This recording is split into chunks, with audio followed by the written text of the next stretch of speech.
श्री गणेशाय नमः। श्री हरि संक्षिप्त स्कंद पुराण। नारद जी के द्वारा भगवान वासुदेव की स्थापना, ऐतरेय का अपनी माता से संसार दुख का वर्णन, भगवान का प्रत्यक्ष प्रकट होकर ऐतरेय को वरदान देना तथा वासुदेव के ध्यान से ऐतरेय की मुक्ति। नारद जी कहते हैं, अर्जुन, तदंतर महिसागर संगम में जब मैंने स्थान की स्थापना कर ली, तब कालांतर में मन ही मन विचार किया कि यह तीर्थ भगवान वासुदेव के बिना शोभा नहीं पा रहा है। ठीक उसी तरह जैसे बिना सूर्य के संसार सुशोभित नहीं होता, भगवान विष्णु भूषण के भी भूषण हैं। जिस तीर्थ में, जिस घर में, जिस हृदय में तथा जिस शास्त्र में मेरे स्वामी भगवान विष्णु नहीं है, वह सब असत है। इसीलिए वरदायक भगवान पुरुषोत्तम को प्रसन्न करके संपूर्ण विश्व पर अनुग्रह करने की कामना से इस तीर्थ में उन्हें साक्षात कला सहित ले आऊंगा। ऐसा विचार कर मैं वहीं ठहर गया और ज्ञान योग के द्वारा योगीश्वर श्री हरि को संतुष्ट करने के लिए 100 वर्ष तक आराधना करता रहा। संपूर्ण इंद्रियों को अपने वश में करके वासुदेव में होकर सब प्राणियों पर कृपा रखते हुए अष्टाक्षर मंत्र के जप के में लगा रहा। इस प्रकार मेरे आराधना करने पर गरुड़ पर बैठे हुए भगवान श्री हरि ने कोटि कोटि गणों के साथ आकर मुझे प्रत्यक्ष दर्शन दिया।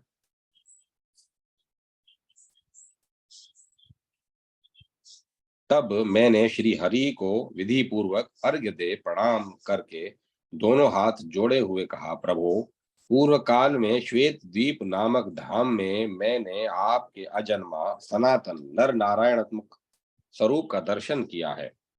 जनार्दन, उसी रूप की एक कला यहाँ स्थापित कीजिए। भगवान, यदि आप प्रसन्न हैं तो मेरी यह प्रार्थना स्वीकार करें। मेरे इस प्रकार प्रार्थना करने पर भगवान गरुड़ध्वज ने कहा, ब्रह्मपुत्र नारद, तुम्हारे हृदय में जिस आकांक्षा का उदय हुआ है, वह उसी रूप में पूर्ण हो। मुझे इस तीर्थ में सदैव निवास करना है। यूं कहकर श्री विष्णु प्रतिमा से अपनी कला स्थापित करके भगवान विष्णु जब चले गए, तब मैंने संपूर्ण विश्व पर अनुग्रह करने की इच्छा से उनके श्री आर्च विग्रह की स्थापना की।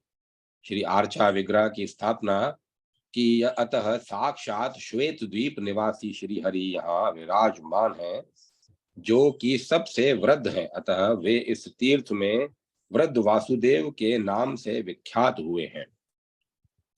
कार्तिक मास के शुक्ल पक्ष में जो कल्याणमयी एकादशी आती है, उस दिन झरने अथवा नदी आदि के जल में विधि पूर्वक स्नान करके जो पुरुष पंचोपचार द्वारा भक्ति भाव से श्री हरि का पूजन करता है तथा उपवास और जागरण करते हुए श्री हरि के आगे संगीत एवं वाद का आयोजन करता है अथवा दंभ और क्रोध त्याग कर श्री विष्णु की महिमा एवं लीला की कथा कहता है तथा मन और इंद्रियों को वश में रखते हुए प्रसन्न चित्त हो यथाशक्ति दान देता है, वह ब्रह्म हत्यारा क्यों न हो, अनेक जन्मों की समस्त पाप राशियों से मुक्त हो जाता है। इसके सिवाय वह अंत में गरुड़ संबंधी विमान के द्वारा साक्षात वैकुंठ धाम को प्राप्त होता है। श्रद्धा पूर्वक, प्रसन्नता पूर्वक, उत्साह के साथ, आंतरिक अभिलाषा से अहंकार छोड़कर भगवान को स्नान करा, उन्हें धूप और चंदन चढ़ाकर पुष्प और नैवेद्य समर्पण करके अर्घ्य दान देकर प्रत्येक प्रहर में अत्यंत भक्ति भाव से भगवान की आरती उतार कर चवर डुलाने का आनंद लेते हुए, भेरी बजाते हुए, पुराण कथा श्रवण पूर्वक भक्ति युक्त नृत्य करके, नींद से दूर रहकर, क्षुधा पिपासा तथा रसास्वादन की इच्छा से रहित होकर भगवत चरणाविंदाओं की सुगंध को सूंघते हुए भगवत प्रिय रात्रि संगीत का आयोजन करके भगवत तीर्थ में जाकर प्राणायाम पूर्वक ब्रह्मचर्य के पालन पूर्वक स्तोत्र पाठ के साथ भगवान के चरणों तक को ग्रहण करते हुए सत्य भाषण पूर्वक सत्संग का लाभ उठाते हुए तथा पुण्य वार्ता कथा उपदेश आदि के सहित इन 25 विशेषताओं के साथ जो मनुष्य एकादशी की रात में भगवान के समीप जागरण करता है वह फिर इस भूमि में जन्म नहीं लेता। पूर्व काल की बात है, इस श्रेष्ठ तीर्थ में एक ऐत्रेय नामक ब्राह्मण रहते थे। उन परम भाग्यशाली ब्राह्मण देवता ने यही यही भगवान वासुदेव की कृपा सिद्धि प्राप्त की थी। अर्जुन ने पूछा, मैंने ऐत्रेय किसका मुने ऐत्रेय किसके पुत्र थे? उनका निवास स्थान कहाँ था? परम बुद्धिमान ऐत्रेय ने किस प्रकार भगवान वासुदेव के प्रसाद से सिद्धि प्राप्त की?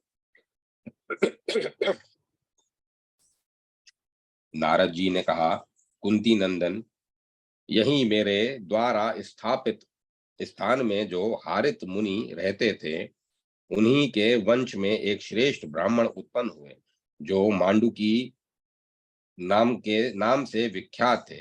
वे वेद वेदांगों के पारंगत पंडित थे। इनके उनके ऐतरा नाम वाली पत्नी थी जो नारी के समस्त सद्गुणों से सुशोभित थी। उसके गर्भ में जो पुत्र हुआ उसी का नाम ऐत्रेय था। ऐत्रेय बाल्य अवस्था से ही निरंतर द्वादशाक्षर मंत्र ओम नमो भगवते वासुदेवाय का जप करता था। उसे पूर्व जन्म में ही इस मंत्र की शिक्षा मिली थी। वह न तो किसी की बात सुनता था, न स्वयं कुछ बोलता था और न अध्ययन ही करता था। इससे सबको निश्चय हो गया कि यह बालक गूंगा है। पिता ने उन अनेक उपायों से उसको समझाया, बोध कराया, परंतु उसने लौकिक व्यवहार में कभी मन नहीं लगाया। यह देख पिता ने भी यही निश्चय किया कि यह सर्वथा जड़ है। तब उन्होंने पिंगा नाम वाली दूसरी स्त्री से विवाह किया और उससे 4 पुत्र उत्पन्न किए जो वेद वेदांगों के विद्वान हुए। ऐत्रेय भी प्रतिदिन तीनों समय भगवान वासुदेव के मंदिर में जाकर उस उत्तम मंत्र का जप करने लगे। वे दूसरे किसी कार्य में परिश्रम नहीं करते थे। एक दिन उनकी माता इतरा अपनी सौत के पुत्रों की योग्यता देखकर संतप्त चित्त हो अपने पुत्र से बोली, अरे तू तो मुझे कलेश देने के लिए ही पैदा हुआ। मेरे जन्म और जीवन को धिक्कार है। संसार में उस नारी का जन्म निश्चय ही व्यर्थ है जो पति के द्वारा तिरस्कृत हो और जिसका पुत्र गुणवान न हो। वत्स, मैं बड़ी खोटे भाग्य वाली हूँ, अतः मैं सागर संगम में डूब मरूंगी। मेरा मर जाना ही अच्छा है। जीवित रहने में मुझे क्या लाभ है? मेरे मर जाने पर तू भी भगवान का महामुनि भक्त होकर दीर्घ काल तक आनंद भोगना। नारद जी कहते हैं, माता जी की यह बात सुनकर ऐत्रेय ठठाकर हंस पड़े। वे बड़े धर्मज्ञ थे। उन्होंने 2 घड़ी भगवान का ध्यान करके माता के चरणों में प्रणाम किया और कहा, माँ, तुम झूठे मोह में पड़ी हुई हो, अज्ञान को ही ज्ञान मान बैठी हो। शुभे, जो शोचनीय नहीं है उसी के लिए तुम शोच करती हो और जो वास्तव में शोचनीय है उसके लिए तुम्हारे मन में तनिक भी शोच नहीं होता। यह संसार मिथ्या है, इसमें तुम इस शरीर के लिए क्यों चिंतित एवं मोहित हो रही हो? यह तो मूर्खों का काम है। तुम जैसी विदुषी स्त्रियों को यह शोभा नहीं देता। संसार में सार तत्व जो कुछ और ही है, सार तत्व तो कुछ और ही है, किंतु अज्ञान से मोहित मनुष्य किसी और ही असार वस्तु को सार समझते हैं। तुम इस मानव शरीर को यदि सार मानती हो तो लो, इसकी भी असारता सुनो। यह जो मानव शरीर है, यह गर्भ से लेकर मृत्यु पर्यंत सदा अत्यंत कष्टप्रद है। यह शरीर एक प्रकार का घर है। हड्डियों का समूह ही इसके भार को संभालने वाला खंभा है। नाड़ी जाल रूपी रस्सियों से ही उसे इसे बांधा गया है। रक्त और मांस रूपी मिट्टी से इसको लेपा गया है। विष्ठा और मूत्र रूपी द्रव्यों के संग्रह का यह पात्र है। केश और रोम रूपी तृण से इसको छाया गया है।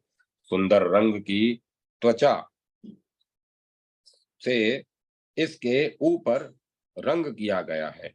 मुख ही इसका प्रधान द्वार है। दो आंख, दो कान और दो नाक के छिद्र, ये ही छह इसकी खिड़कियां हैं। दोनों ओष्ठ ही इसके द्वार को ढकने वाले किवाड़ हैं। दांत की ही अर्गला किवाड़ बंद करने वाली किल्ली है। नाड़ी और पसीने की नाली और जल प्रवाह है। यह सदा काल की मुखाग्नि में स्थित है। ऐसे इस देह रूपी गेह में जीव नाम वाला गृहस्थ निवास करता है। इस घर में त्रिगुणमयी प्रकृति ही उसकी पत्नी है तथा क्रोध, अहंकार, काम, ईर्ष्या और लोभ आदि ही उक्त गृहस्थ की संतान है। हाय, कितने कष्ट की बात है कि जीव इस देह गेह की मोह माया में से मूढ़ होकर तदनुकूल बर्ताव करता है। उसका जिस जिस विषय में जैसे मोह होता है वह सब बताता हूँ, सुनो। जैसे पर्वत से झरने गिरते रहते हैं, उसी प्रकार शरीर से भी कफ और मूत्र आदि बहते रहते हैं। ये उसी देह के लिए जीव मोहित होता है। विष्ठा और मूत्र से भरे हुए चर्म पात्र की भांति यह शरीर समस्त अपवित्र वस्तुओं का भंडार है और इसका एक प्रदेश, एक अंश भी पवित्र नहीं है। अपने शरीर से निकले हुए मल मूत्र आदि के जो प्रवाह हैं, उनका स्पर्श हो जाने पर मिट्टी और जल से हाथ शुद्ध किया जाता है। तथापि अपने अपवित्र वस्तुओं के भंडार रूप इस देह से न जाने क्यों मनुष्य को वैराग्य नहीं होता। सुगंधित तेल और जल आदि के द्वारा यत्न पूर्वक भली भांति संस्कार सफाई करने पर भी यह शरीर अपनी स्वाभाविक अपवित्रता को नहीं छोड़ता। ठीक उसी तरह जैसे कुत्ते की टेढ़ी पूंछ को कितना ही सीधा किया जाए, वह अपना टेढ़ापन नहीं छोड़ पाती। अपनी देह की अपवित्र गंध से जो मनुष्य विरक्त नहीं होता, उसे वैराग्य के लिए अन्य किस साधन का उपदेश दिया जाए। दुर्गंध तथा मल मूत्र के लेप को दूर करने के लिए ही शारीरिक शुद्धि का विधान किया गया है। इन दोनों गंध और लेप का निवारण हो जाने के पश्चात आंतरिक भाव की शुद्धि होने से मनुष्य शुद्ध होता है। भाव शुद्धि हो ही सबसे बढ़कर पवित्रता है। वही सब कर्मों में प्रमाणभूत है। आलिंगन पत्नी का भी किया जाता है और पुत्री का भी, परंतु दोनों में भाव का महान अंतर है। प्यारी पत्नी का आलिंगन किसी और भाव से किया जाता है और पुत्री का दूसरे भाव से। एक ही स्त्री के स्तनों को पुत्र दूसरे भाव से स्मरण करता है और पति दूसरे भाव से। अतः अपने चित्त को ही शुद्ध करना चाहिए। ब्राह शुद्धि के दूसरे दूसरे साधनों से क्या लेना है। भाव दृष्टि से जिसका अंतःकरण अत्यंत शुद्ध है, वह स्वर्ग और मोक्ष को ही प्राप्त कर लेता है। ज्ञान रूपी निर्मल जल तथा वैराग्य रूपी मृतिका से ही पुरुष के अविद्या एवं राग में मल मूत्र के लेप और दुर्गंध का शोधन होता है। इस प्रकार इस शरीर को स्वभावतः अशुद्ध माना गया है। जैसे केले के वृक्ष में केवल वल्कल ही सार है। जैसे केले के वृक्ष में केवल वल्कल ही सार है, इसी उसी प्रकार इस देह में केवल त्वचा मात्र सार है। वास्तव में तो यह सर्वथा निसार है। जो बुद्धिमान अपने शरीर को इस प्रकार दोष युक्त जानकर उदासीन हो जाता है, उसकी ओर से अनुराग शिथिल कर लेता है, यही इस संसार बंधन से छूटकर निकल पाता है। वही उस संसार बंधन से छूटकर निकल पाता है, किंतु जो दृढ़ता पूर्वक इस शरीर को पकड़े हुए रहता है, इसका मोह नहीं छोड़ता, वह संसार में ही पड़ा रह जाता है। इस प्रकार यह मानव जन्म लोगों के अज्ञान दोष से तथा नाना कर्म वशात दुख स्वरूप और महान कष्टप्रद बताया गया है। जैसे बड़े भारी पर्वत से दबा हुआ कोई प्राणी बड़े कष्ट से पीड़ित रहता है, उसी प्रकार गर्भ की झिल्ली में बंधा हुआ मनुष्य महान कष्ट से वहां ठहर पाता है। जैसे समुद्र में गिरा हुआ कोई मनुष्य अत्यंत व्याकुल होकर बड़े भारी दुख से घिर जाता है, उसी प्रकार गर्भगत जल से भीगे हुए अंगों वाला ग्रस्त शिशु अत्यंत व्याकुल रहता है। जैसे किसी को लोहे के घड़े में रखकर आग में पकाया जाता है, वैसे ही गर्भ रूपी घड़ में डाला हुआ जीव जठरानल की आंच से पकता रहता है। यदि आग के समान दहकती हुई सुइयों से किसी को निरंतर छेदा जाए तो उसे जितनी पीड़ा हो सकती है, उससे उससे 8 गुनी पीड़ा गर्भ में भोगनी पड़ती है। इस प्रकार स्थावर जगम सभी प्राणियों को अपने अपने गर्भ के अनुरूप इस महान गर्भ दुख प्राप्त यह महान गर्भ रुख रूप दुख प्राप्त होता है, ऐसा कहा गया है। गर्भ में स्थित होने पर सभी को अपने पूर्व जन्मों का स्मरण हो आता है। उस समय जीव इस प्रकार सोचता है, अहो मैं मरकर पुनः उत्पन्न हुआ और उत्पन्न होकर पुनः मृत्यु को प्राप्त हुआ। जन्म ले लेकर मैंने सहस्त्रों योनियों का दर्शन किया है। इस समय जन्म धारण करते ही मेरे पूर्व संस्कार जाग उठे हैं, अतः अब मैं ऐसे कल्याणकारी साधन का अनुष्ठान करूंगा जिससे पुनः मेरा गर्भवास न हो।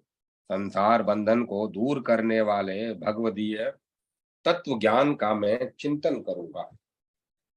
इस प्रकार उस दुख से छूटने के उपाय पर विचार करता हुआ गर्भस्थ जीव चिंता मग्न रहता है। जब उसका जन्म होने लगता है, उस समय तो उसे गर्भ की अपेक्षा भी कोटि गुना अधिक दुख होता है।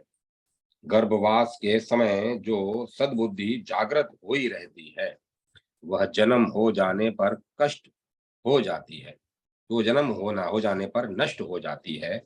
बाहर की हवा लगते ही मूर्छा आ जाती है। मोहग्रस्त होने पर शीघ्र ही उसकी स्मरण शक्ति का नाश हो जाता है। स्मरण शक्ति नष्ट होने पर पूर्व कर्म वशात जीव का पुनः उसी जन्म के शरीर आदि के में अनुराग हो जाता है।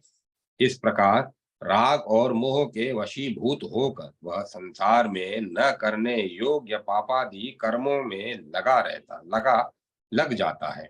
उसमें फंसकर न तो वह अपने को जानता है और न दूसरों को जानता है और न किसी देवता को ही कुछ समझता है। अपने परम कल्याण की बात तक नहीं सुनता, आंख रहते हुए भी नहीं देखता। समतल मार्ग पर धीरे धीरे चलते हुए भी वह पग पग पर लड़खड़ाता है। विद्वानों के समझाने पर भी बुद्धि रहते हुए भी वह नहीं समझ पाता, इसीलिए राग और मोह के वशीभूत होकर संसार में कलेश उठाता रहता है। जन्म लेने पर गर्भ काल में जागृत हुई पूर्व जन्म की स्मृति अथवा गर्भ के दुखों की स्मृति नहीं रहती। इसीलिए महर्षियों ने गर्भ दुख का निरूपण करने के लिए शास्त्रों का प्रतिपादन किया है। वे शास्त्र स्वर्ग और मोक्ष के उत्तम साधन है। सब कार्यों और प्रयोजनों की को सिद्ध करने वाले इस शास्त्र ज्ञान के रहते हुए भी लोग उससे अपने कल्याण का साधन नहीं करते। यह अत्यंत अद्भुत बात है।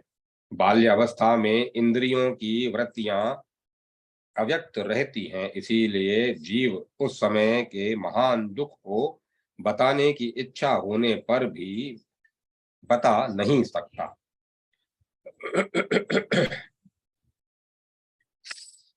और न उस दुख के निवारण के लिए कुछ कर ही सकता है। फिर जब दांत उठने लगता है तब उसे महान कष्ट भोगना पड़ता है। मूल रोग, सिर दर्द, नाना प्रकार के बाल रोग तथा पूतना आदि बाल ग्रह आदि से भी बालकों को बड़ी पीड़ा होती है। दुख प्यास की पीड़ा से उसके सब अंग व्याकुल रहते हैं तथा वह कहीं खाट आदि पर पड़ा हुआ रोता रहता है। उसके बाद जब वह कुछ बड़ा होता है तब अक्षरों के अध्ययन आदि से और गुरु के शासन से उसको महान दुख होता है। युवा अवस्था में रागोन्मुक्त पुरुष की संपूर्ण इंद्रियां वृत्तियां काम और राग की पीड़ा से सदा मतवाली रहती है। अतः उसे भी कहा उससे भी कहाँ से सुख प्राप्त हो सकता है। मोहवश पुरुष को यदि कहीं अनुराग हो जाता है तो ईर्ष्या के कारण उसे बड़ा भारी दुख होता है। जो उन्मुक्त और क्रोधी है उसका कहीं भी राग होना केवल दुख का ही कारण है। रात में कामाग्नि जनित खेद से पुरुष को निंद्रा नहीं आती। दिन में भी द्रव्योपार्जन की चिंता लगी रहने के कारण उसे सुख नहीं मिल सकता। स्त्रियां सब दोषों का आश्रय है, यह बात भली भांति जान लेने पर भी जो लोग उसमें मैथुन से सुख मानते हैं उनका ये वह सब मल मूत्र त्याग के सदृश ही माना गया है। सम्मान अपमान से, प्रियजनों का संयोग वियोग से तथा जवानी वृद्धावस्था से ग्रस्त है, निर्विघ्न सुख कहाँ है। युवा अवस्था का शरीर एक दिन जरा अवस्था से जर्जर कर दिया जाने पर संपूर्ण कार्यों के लिए असमर्थ हो जाता है। उसके बदन में झुर्रियां पड़ जाती हैं, सिर के बाल सफेद हो जाते हैं और शरीर बहुत ढीला ढाला हो जाता है। स्त्री और पुरुष का वही रूप जो जवानी के दिनों में एक दूसरे का आधार था, जराग्रस्त हो जाने पर दोनों में से किसी को भी प्रिय नहीं लगता। बुढ़ापे से दबा हुआ पुरुष असमर्थ होने के कारण पत्नी, पुत्र आदि बंधु बांधवों तथा दुराचारी सेवकों द्वारा भी अपमानित होता है। वृद्धावस्था में रोगातुर पुरुष धर्म, अर्थ, काम और मोक्ष का साधन करने के में असमर्थ हो जाता है। इसीलिए युवा अवस्था में ही धर्म का आचरण करना चाहिए। वात, पित्त और कफ की विषमता ही व्याधि कहलाती है। इस शरीर को वात आदि का समूह बताया गया है, इसीलिए अपना यह शरीर व्याधि में है ऐसा जानना चाहिए। इस शरीर में अनेक प्रकार के रोगों द्वारा बहुतेरे दुख प्रवेश कर जाते हैं। उनका पता अपने आप को भी नहीं लगता, फिर दूसरों को तो लग ही कैसे सकता है। इस देह में 101 व्याधियां स्थित हैं। इनमें से एक व्याधि तो काल के साथ रहती है और शेष आगंतुक मानी गई है। जो आगंतुक बताई गई हैं वे तो दवा करने से तथा जप, होम और दान से शांत हो जाती हैं, परंतु मृत्यु रूप व्याधि कभी शांत नहीं होती। नाना प्रकार की व्याधियां, सर्प आदि प्राणी, विष और अभिचार, पुरस्चरण, ये सब देहधारियों की मृत्यु के द्वारा बताए गए हैं। यदि जीव का काल आज पहुंचा है तो सर्प और रोग आदि से पीड़ित होने पर उसे धनवंतरी भी जीवित नहीं रख सकते। काल से पीड़ित मनुष्य को औषध, तपस्या, दान, मित्र तथा बंधु बांधव कोई भी बचा नहीं सकते। रसायन, तपस्या, जप, रोग, सिद्ध महात्मा तथा पंडित, ये सब मिलकर भी काल जनित मृत्यु को नहीं टाल सकते। समस्त प्राणियों के लिए मृत्यु के समान कोई दुख नहीं है। मनुष्य के समान मृत्यु के समान कोई भय नहीं है और मृत्यु के समान कोई त्रास नहीं है। सती भार्या, उत्तम पुत्र, श्रेष्ठ मित्र, राज्य, ऐश्वर्य और सुख, ये सभी स्नेह पाश में बंधे हुए हैं। मृत्यु इन सब का उच्छेद कर डालती है। माँ, क्या तुम नहीं देखती कि हजारों मनुष्यों में से 5 ही शायद ही ऐसे होंगे जो पूरे 100 वर्षों तक जीने वाले हैं। कोई 80 वर्ष और 70 वर्ष की अवस्था में मरते हैं। प्राय 60 वर्ष की ही लोगों की परमायु हो गई है, किंतु वह भी सबके लिए निश्चित नहीं है। जिस देहधारियों जिस देहधारी को अपने पूर्व कर्मानुसार जितनी आयु प्राप्त होती है, उसका आधा भाग तो मृत्यु रूपिणी रात्रि हर लेती है। बाल्यावस्था, अबोधावस्था तथा वृद्धावस्था के द्वारा 20 वर्ष और व्यतीत हो जाते हैं, जो धर्म, अर्थ और काम किसी के भी उपयोग में नहीं आते। शेष आयु का आधा भाग मनुष्य पर आने वाले बहुत से भय तथा अनेक प्रकार के रोग और शोक आदि हर लेते हैं। इन सब से जो शेष रह जाता है वही मनुष्य का जीवन है।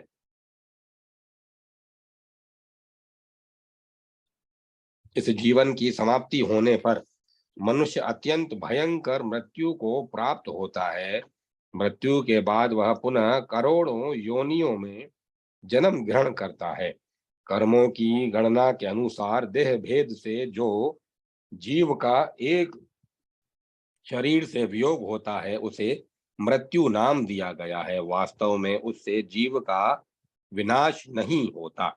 मृत्यु के समय महान मोह को प्राप्त हुए जीव में के मर्म स्थान पर विदीर्ण होने लगते हैं।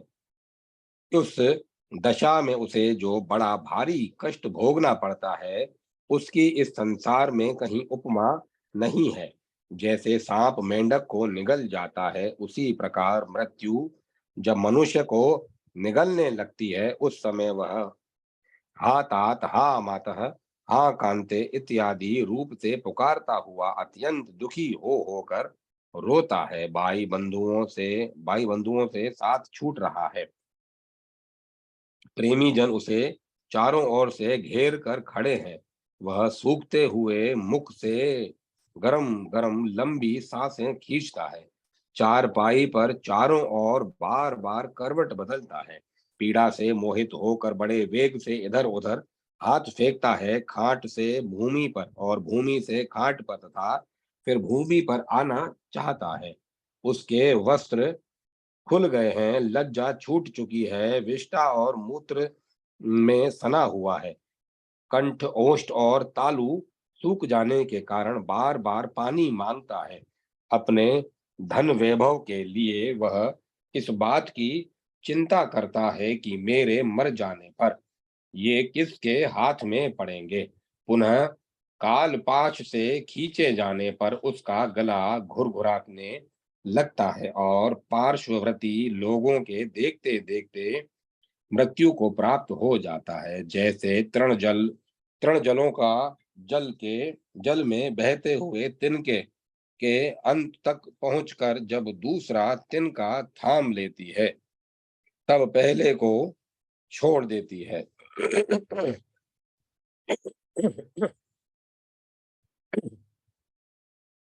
उसी प्रकार जीव एक देह से दूसरी देह में क्रमशः प्रवेश करता है। भावी शरीर में अंशतः प्रवेश करके पूर्व शरीर का त्याग करता है।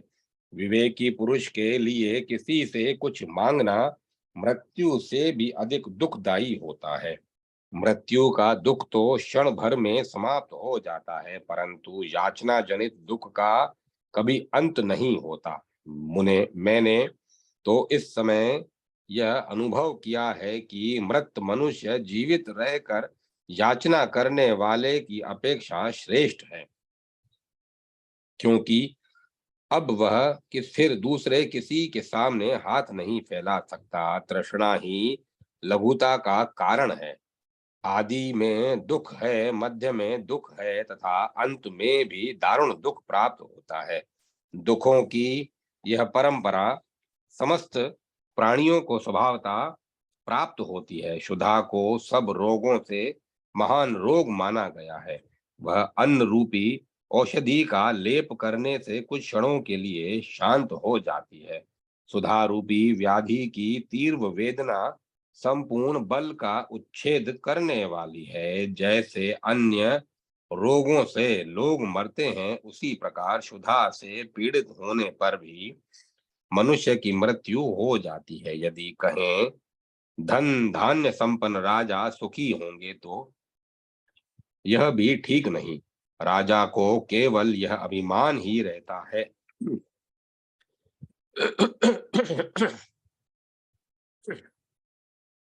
कि मेरे घर में इतना वैभव शोभा पा रहा है। वास्तव में तो उसका सारा आभरण भार रूप है। समस्त आलेपन द्रव्य मल मात्र है। संपूर्ण संगीत राग प्रलाप मात्र है तथा नृत्य आदि भी पागलों की सी चेष्टा है। विचार दृष्टि से देखने पर उन राज्य भोगों के द्वारा राजाओं को सुख कहाँ मिलता है, क्योंकि वे लोग तो एक दूसरे को जीतने के लिए सदा ही चिंतित रहते हैं। प्रातः राज्य लक्ष्मी के मद से उन्मुक्त होने के कारण नहुष आदि महाराज स्वर्ग का साम्राज्य पाकर भी वहां से नीचे गिर गए। राज्य लक्ष्मी अथवा धन ऐश्वर्य से भला कौन सुख पाता है। मनुष्य स्वर्ग लोक में जो पुण्य फल भोगते हैं, वह अपने मूल धन को गवा कर ही भोगते हैं,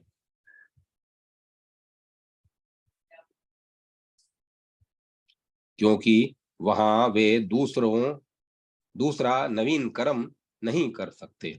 यही स्वर्ग में अत्यंत भयंकर दोष है। जैसे वृक्ष की जड़ काट ले देने पर वह विवश होकर पृथ्वी पर गिर पड़ता है, उसी प्रकार पुण्य रूपी मूल का श्रेय हो जाने पर स्वर्गवासी जीव पुनः पृथ्वी पर गिर पड़ते हैं। इस तरह विचार पूर्वक देखा जाए तो स्वर्ग में भी देवताओं को कोई सुख नहीं है। नरक में गए हुए पापी जीवों का दुख तो प्रसिद्ध ही है। उनका क्या वर्णन किया जाए। स्थावर योनि में पड़े हुए जीवों को भी बहुत दुख भोगने पड़ते हैं। दावा नल से जलना, पाला पड़ने से गलना, धूप और हवा हवा से सूखना, कुल्हाड़ी से काटा जाना, उनके वल्कलों छिलकों का उतारा जाना, प्रचंड आंधी में के वेग से पत्तों, डालियों और फलों का गिराया जाना तथा हाथियों और अन्य जंगली जंतुओं द्वारा कुचला जाना आदि उनके लिए महान दुख है। सर्पों और बिच्छुओं को प्यास और भूख का कष्ट रहता है। उन्हें क्रोध का भी दारुण दुख सहन करना पड़ता है। संसार में प्राय दुष्ट सांप बिच्छुओं को मारा जाता है। उन्हें जाल में फंसाकर बंद रखा जाता है। माता जी, इस प्रकार इस योनि के जीवों को बारंबार कष्ट उठाना पड़ता है। कीड़े आदि का अकस्मात जन्म होता है और अचानक ही उसकी मौत भी हो जाती है। अतः उनका दुख भी कम नहीं है। मृगों और पक्षियों को वर्षा, सर्दी और धूप का महान कष्ट तो है ही, भूख प्यास के भारी दुख से भी मृग सदा संत्रस्त रहते हैं। पशु समूह के दो जो दुख हैं, उन्हें भी सुन लो। दुख प्यास तथा सर्दी गर्मी आदि का कष्ट सहना, मारा जाना, बंधन में डाला जाना और डंडे आदि से पीटा जाना, नाक का छेदा जाना, चाबुक और अंकुश की मार पड़ना आदि अनेक महान कलेश हैं। इसके अतिरिक्त बोझ ढोने का भी उन्हें बड़ा भारी कष्ट है। कार्य की शिक्षा देते समय भी उन्हें मारा पीटा जाता है। फिर युद्ध आदि की पीड़ा भी सहनी पड़ती है। अपने झुंड से जो उनका वियोग होता है और वे वन से जो अन्यत्र लाए जाते हैं, वह सब कष्ट अलग है। दुर्भिक्ष, दुर्भाग्य का प्रकोप, मूर्खता, दरिद्रता, नीच ऊंच का भाव, मृत्यु, राष्ट्र विपल्व, एक राज्य का नाश करके दूसरे राज्य की स्थापना, पारस पारस्परिक अपमान का दुख, आपस में एक दूसरे से धन वैभव या मान प्रतिष्ठा में बढ़ जाने का कष्ट, अपनी प्रभुता का सदा स्थिर न रहना, ऊंचे चढ़े हुए लोगों का नीचे गिराया जाना इत्यादि महान दुखों से यह संपूर्ण चराचर जगत व्याप्त है। जैसे इस कंधे का भार उस कंधे पर देने को मनुष्य विश्राम समझता है, उसी प्रकार इस लोक में एक दुख दूसरे दुख से ही शांत होता है। अतः एक दूसरे से ऊंची स्थिति में स्थित रहे हुए इस संपूर्ण जगत को दुखों से भरा हुआ जानकर उसकी ओर से अत्यंत उद्विग्न हो जाना चाहिए। उद्वेग से वैराग्य होता है, वैराग्य से ज्ञान प्रकट होता है तथा ज्ञान से परमात्मा विष्णु को जानकर मनुष्य मोक्ष प्राप्त कर लेता है। मां जैसे कौओं के अपवित्र स्थान में विशुद्ध राजहंस नहीं रह सकता, उसी प्रकार ऐसे दुख में संसार में मैं तो कभी रम नहीं सकता। मैया, जहाँ रहकर मैं बिना किसी विघ्न बाधा के आनंद पूर्वक रह सकता हूँ, वह स्थान भी बताता हूँ, सुनो। अविद्या रूपी वन तो बड़ा भयंकर है, उसमें नाना प्रकार के कर्म में बड़े बड़े वृक्ष खड़े हैं। वहां संकल्पों के डांस और मच्छर बहुत हैं। शोक और हर्ष की वहां की शोक और हर्ष ही वहां की सर्दी और धूप है। उस वन में मोह का घना अंधकार छाया रहता है। वहां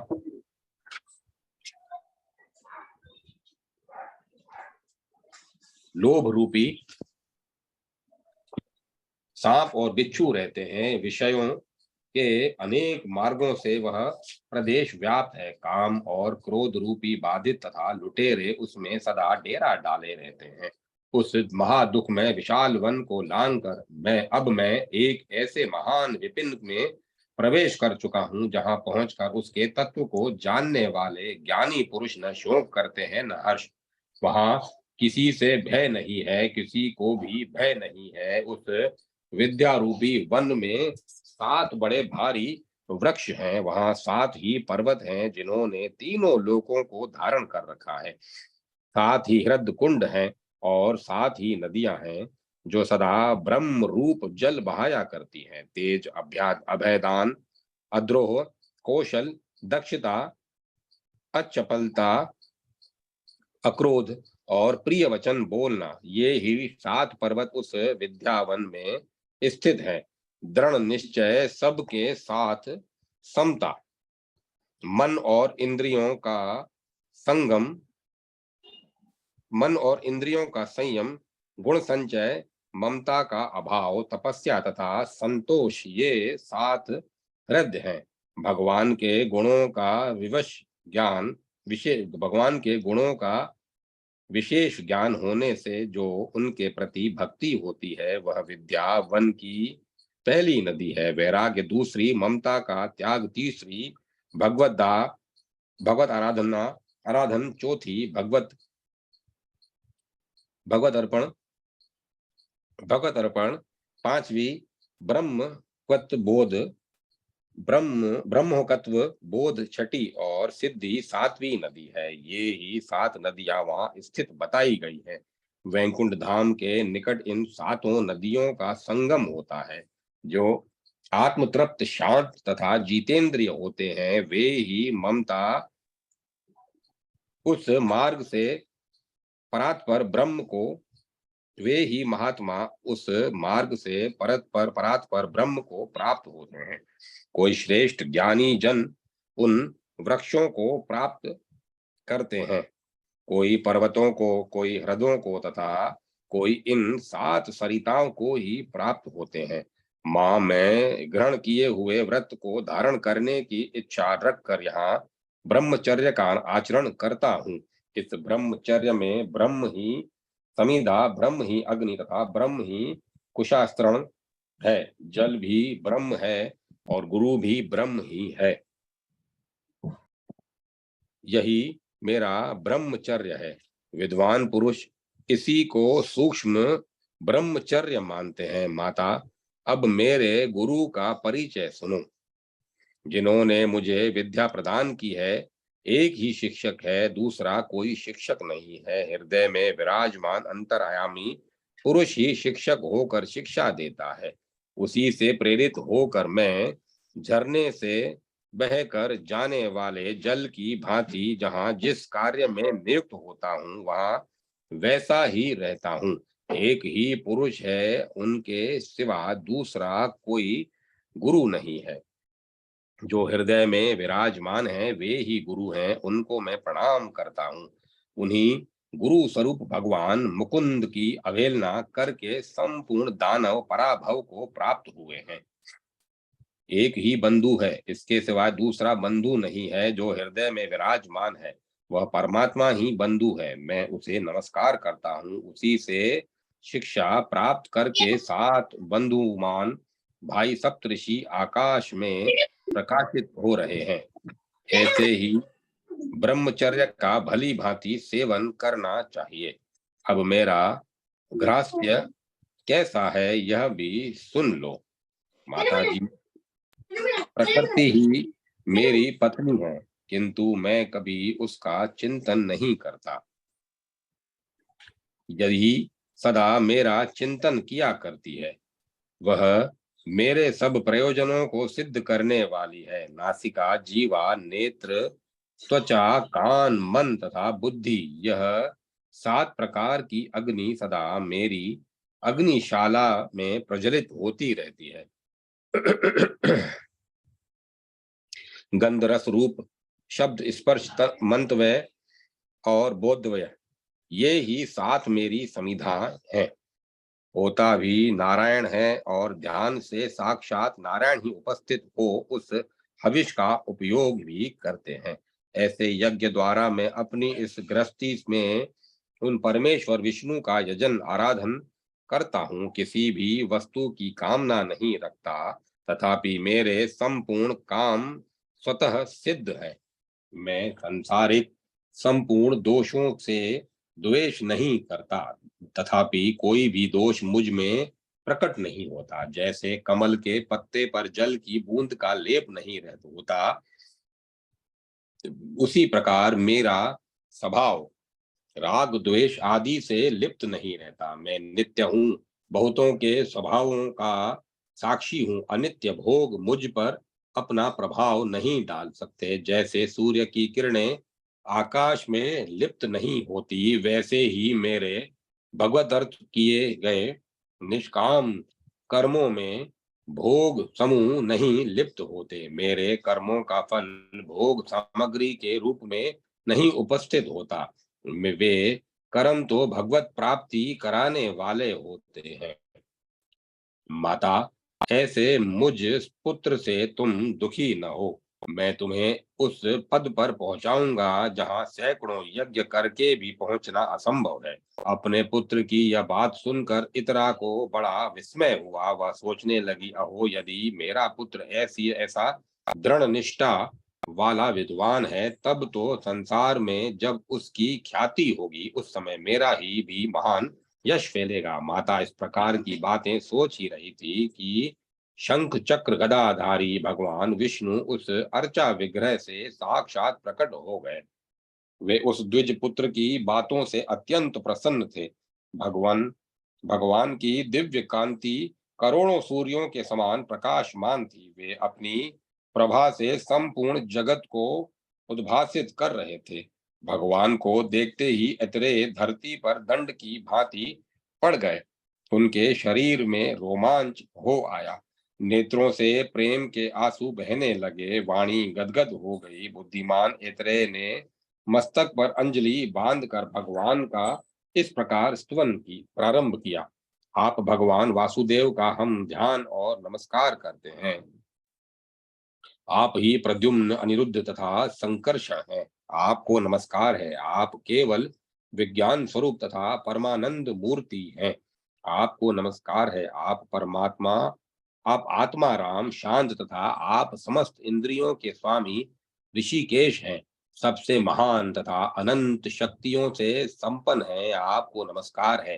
मन सहित वाणी से थक कर निवृत्त हो जाने पर जो एकमात्र अपनी कृपा से ही सुलभ होने वाले हैं, नाम और रूप से रहित चैतन्य धन ही जिनका स्वरूप है, वे सत्य और असत्य से परे विराजमान परमात्मा हम सब की रक्षा करें। आप परम सत्य तथा निर्मल हैं। हम आपकी उपासना करते हैं, जो षड्विध ऐश्वर्य से युक्त परम पुरुष, महानुभाव एवं समस्त महाविभूतियों के अधिपति है। उन भगवान को नमस्कार है। परमेष्ठिन, आप सबसे उत्कृष्ट हैं। संपूर्ण भक्त समुदाय आपके युगल चरणाविंदों की बड़े लाड़ प्यार से सेवा करते हैं। आपको नमस्कार है। अग्नि आपका मुख है, पृथ्वी आपके दोनों चरण है, आकाश मस्तक है, चंद्रमा और सूर्य दोनों नेत्र हैं, संपूर्ण लोक आपका शरीर है तथा चारों दिशाएं आपकी चार भुजाएं हैं। भगवन, आपको नमस्कार है।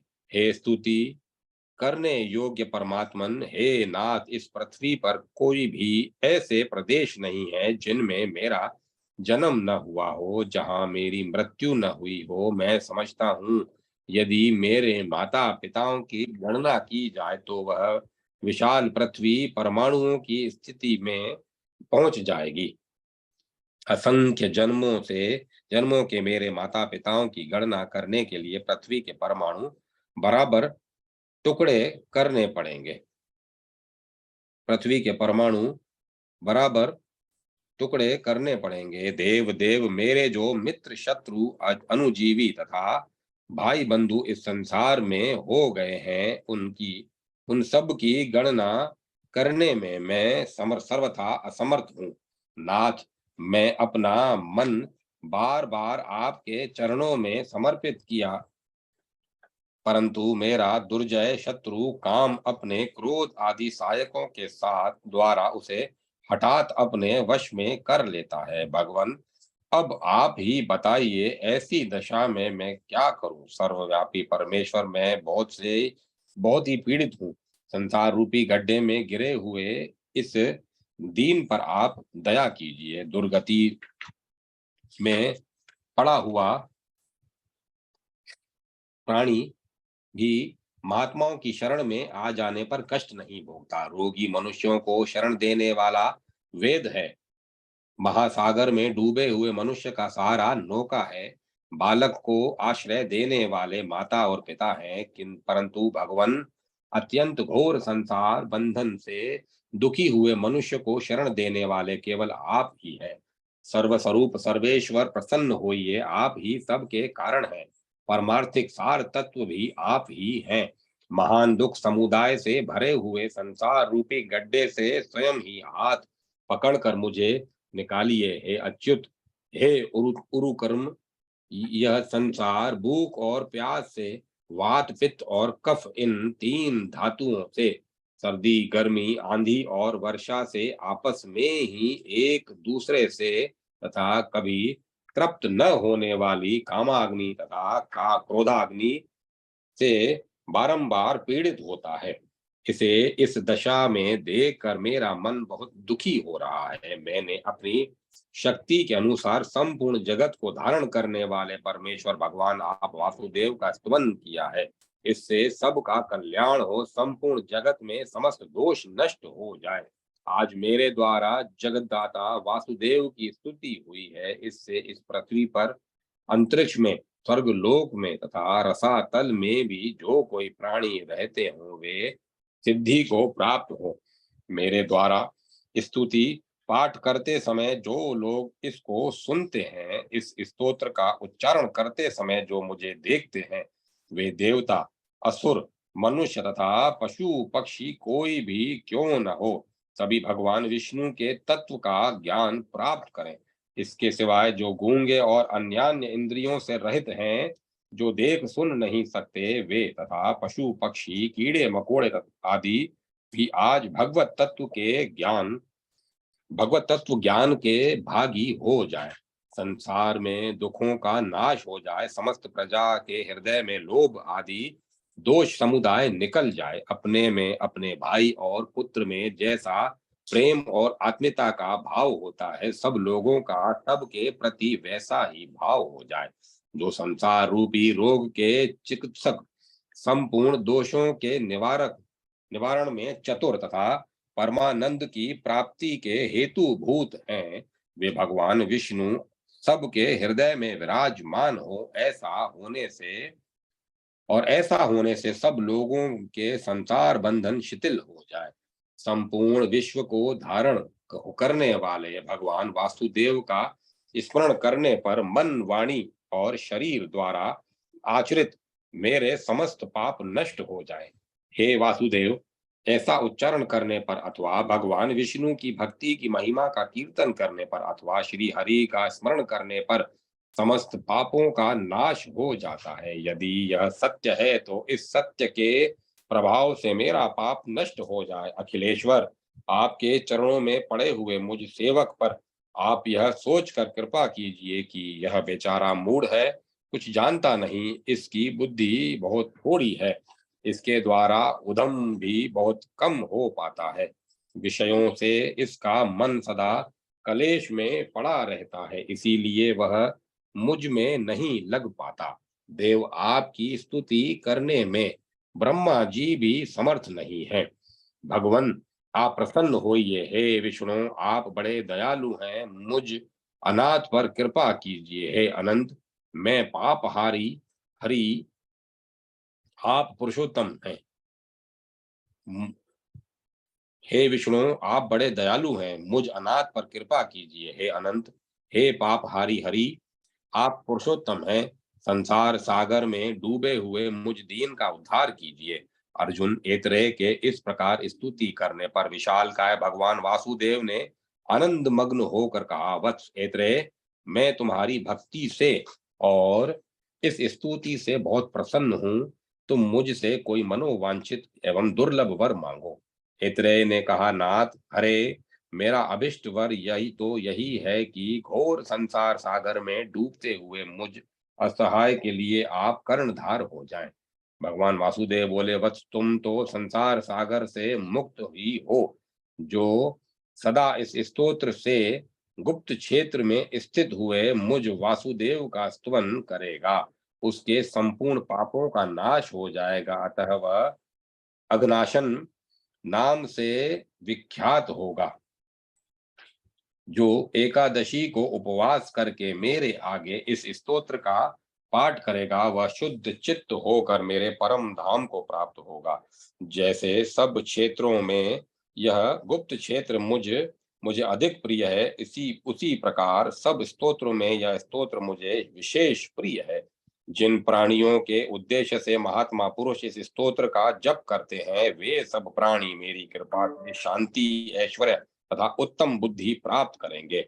बेटा, तुम श्रद्धा पूर्वक वैदिक धर्मों का आचरण करो, उन्हें निष्काम भाव से मुझे समर्पित कर देने पर उनके द्वारा तुम्हें बंधन नहीं प्राप्त होगा।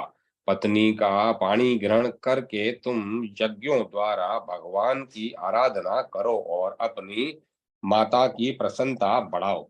मुझ में तीव्र ध्यान करने से निस्संदेह तुम मुझे ही प्राप्त होगे। बुद्धि, मन, अहंकार, 5 ज्ञानेंद्रियां और 5 कर्मेंद्रियां, ये 13 ग्रह हैं। बोधत्व मंतव्य बोधत्व मंतव्य, शब्द, स्पर्श, रूप, रस, गंध, वचन, आदान, कर्म, गमन, मरोत्सर्ग और रति जनित आनंद, ये 13 महाग्रह हैं। बेटा, अपने बुद्धि आदि शुद्ध आसक्ति शून्य ग्रहों के द्वारा मेरा ध्यान करते हुए पूर्वोक्त महाग्रहों को शुद्ध रूप में ग्रहण करो, भगवत प्रसाद मानकर स्वीकार करो। ऐसा करने से तुम मोक्ष प्राप्त कर लोगे। वीर, इस प्रकार भगवत अर्पण बुद्धि से कर्म करने पर तुम नैष्कर्म्य भाव को प्राप्त होगे। ठीक उसी तरह जैसे चतुर स्वर्ण का रस संबंधी तांबे को स्वर्ण के रूप में उपलब्ध कराता है, वर्णाश्रमोचित आचार वाला पुरुष भी यदि अपने सब कर्म मुझे समर्पित करके स्वयं मेरे ध्यान में संलग्न हो जाता है तो उसे भी यहाँ मोक्ष दुर्लभ नहीं है। इसीलिए मेरे बताए अनुसार बर्ताव करते हुए नियम परायण होकर तुम आनंद पूर्वक रहो। अपनी 7 पीढ़ियों का उद्धार करके फिर मुझ में लीन हो जाओगे। यद्यपि वेदों का अध्ययन तुमने नहीं किया है तो भी संपूर्ण वेद तुम्हारी बुद्धि में स्वयं प्रतिभासित होंगे। अब वहां किसे कोटि तीर्थ में जहां हरि मेधा का यज्ञ हो रहा है जाओ, वहां तुम्हारी माता का संपूर्ण मनोरथ सफल होगा। यूं कहकर भगवान विष्णु पुनः वासुदेव विग्रह में ही प्रवेश कर गए। उस समय अत्रेय की माता और अत्रेय दोनों एक टक दृष्टि से भगवान की ओर देख रहे थे। तत्पश्चात वासुदेव विग्रह को नमस्कार करके विस्मय और आनंद में निमग्न हुए। अत्रेय ने अपनी माता से कहा, माँ, मैं पूर्व जन्म में शूद्र था। एक दिन सांसारिक दोषों से भयभीत हो एक धर्मनिष्ठ ब्राह्मण की शरण में गया। वे बड़े दयालु थे। उन्होंने मुझे द्वादशाक्षर मंत्र का उपदेश दिया और कहा, सदा इस मंत्र का जप किया कर। उनकी इस आज्ञा के अनुसार मैं निरंतर उस मंत्र का जप करने लगा। उस जप के प्रभाव से तुम्हारे गर्भ से मेरा जन्म हुआ। मुझे पूर्व जन्म की स्मृति हुई। भगवान विष्णु के प्रति मेरे मन में भक्ति का उदय हुआ और इस तीर्थ में सर्वदा निवास करने का सौभाग्य प्राप्त हुआ। माता से ऐसा कहकर ऐत्रेय यज्ञ में गए और श्लोक वहां यह श्लोक बोले, नमस्तमे भगवते विष्णुवे कुंठ मेध से अन्य माया मोहित अधियो ब्रह्माम कर्म सागरे। जिनकी बुद्धि कहीं कुंठित नहीं होती तथा जिनकी माया से मोहित चित्त होकर हम लोग कर्मों के समुद्र में भटक रहे हैं, उन भगवान विष्णु को नमस्कार है। इस श्लोक का आशय बहुत गंभीर है। हरि मेधा आदि ब्राह्मणों ने जब इसे सुना तब आसन और पूजा आदि के द्वारा ऐत्रेय का बहुत सत्कार किया। तत्पश्चात ऐत्रेय ने अपनी विद्या से इन वेदार्थ निपुण ब्राह्मणों को संतुष्ट किया। फिर सब ने उन्हें दक्षिणा दी। हरि मेधा ने ऐत्रेय को अपनी पुत्री भी दे दी। धन और पत्नी को ग्रहण करके ऐत्रेय अपने घर आए। उन्होंने माता को आनंदित किया और अनेकों निर्मल पुत्रों को जन्म दिया। ऐत्रेय सदा द्वादशी व्रत का पालन करते रहे। वे अनेक यज्ञों द्वारा भगवान का यजन करके निरंतर वासुदेव का ध्यान किया करते थे। इससे देह त्याग के पश्चात उन्होंने मोक्ष प्राप्त कर लिया। अर्जुन, ऐसे महिमा वाले भगवान वासुदेव यहाँ स्वयं विराजमान है। जो इनकी पूजा अर्चा और स्तुति करता है उसका सब पुण्य अक्षय माना गया है। ओम तत्सत। अब मैं कथा को विराम देता हूँ।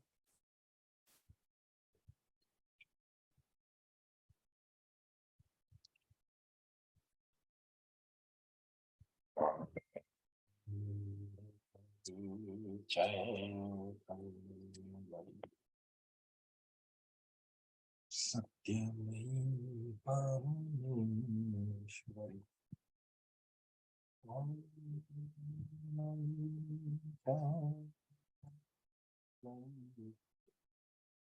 सत्य